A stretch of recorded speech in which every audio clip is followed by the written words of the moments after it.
Hey everyone, and welcome back to another video. And in this video, I'm going to show you how to use your Whirlpool washing machine for complete beginners. Now, this video is going to be particularly useful for individuals. Let's say that you just got a new Whirlpool washing machine, you just moved into a new home. How do you actually go ahead about using this?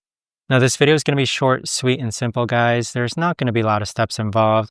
But in order to actually use this, what you first want to do is that you want to go ahead and load your clothes in. So simply just open up the lid and put your clothes inside the top loader. Next, there's a panel here that says softener and detergent.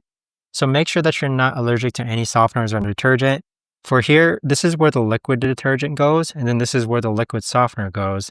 If you have a powder detergent, you could actually go ahead and remove this panel, and you could actually load your powder detergent inside of there. Next, what you want to do is close up the panel, and then close the lid, and then you want to power it on by clicking on this button. And then most of the time, I always leave this to normal setting, but if you have heavy duty clothes, maybe you have some button-up shirts that are delicate, maybe you're running out of time and you want to do a quick wash, you simply just turn the knob to the appropriate setting. Now for temperature, I always leave it to warm. And then the key thing here that a lot of people forget is that they want to make sure that the fabric softener light indicator is turned on.